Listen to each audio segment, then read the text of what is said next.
Here we are again with Fusion, but this time part 2, we'll be talking about special effects. So what I'm showing you today is fog in this media clip on a rainy day somewhere, I'm not sure where, but it's created using the node called Fast Noise. And as you can see on the media clip, there's a nice little fog or mist that's appearing in the bottom left of the media picture, blown in the wind here. And I'm going to show you how to do this within Fusion. So you all know now where we need to begin, and that's where we need to pull out our media in our media pool. Once you bring down our media, you have to go into your edit page, line up your media, and select where you want to work on in Fusion. That's really where it all happens. So we have our media in and media out. Okay, let's start building our portfolio with a set of instructions. And quickly remember, just like in part 1 of the series on Fusion, nodes live by themselves until we connect them by a merge node. And that's what we're going to need here. Now let's pull down the star of the show, and that's the Fast Noise node. Say that 3 times fast. Let's connect it to our merge, snap it on, and then you look in our right window and we can already see the effect is already working.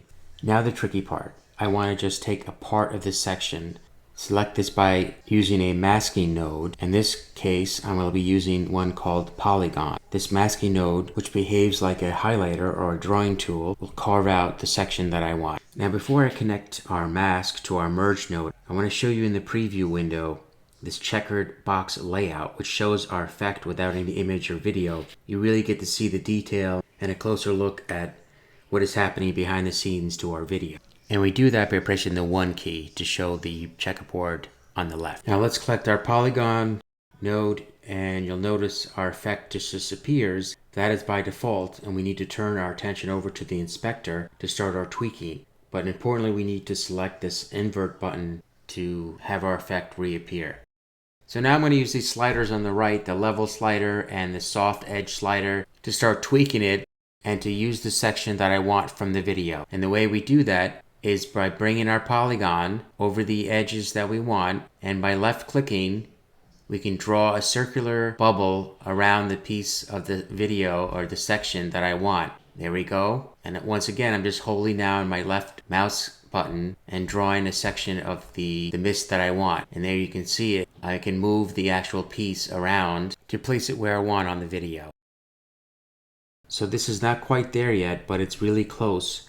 Once again, I'm panning to place it in the perfect location, and that will be on the lower left of the video. I can also left click to remove parts of the mist, or if I do Control Z, it'll bring back the mist. Now I'll turn my attention over to our keyframes, and the way we activate our keyframes is by selecting the orange diamond on the right, and I'm going to select center, which is where I'm going to use the keyframe. As you can see, the orange line is moving from left to right.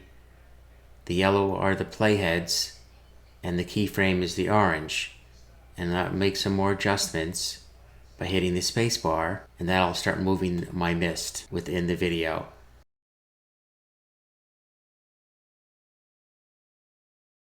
So as you can see here with the space bar, the keyframe is going way up on the video, and the mist follows, and then it comes right back down. And as you can see, just very gently, the mist is disappearing. And of course, if you think it's going too slow, we can speed it up on the right in our inspector and change the keyframe. Or if we want it just the way it is, then we can just leave the keyframe as it is.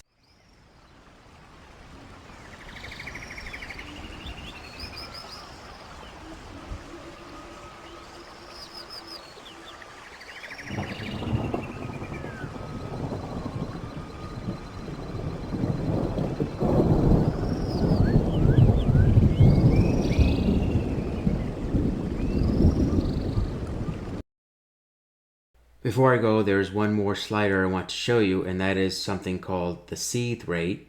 This will control the entire node. If you don't want to show a particular piece like I did in this video, you can use the entire clip as your node. Thanks for watching, and please don't forget to hit the like or subscribe button.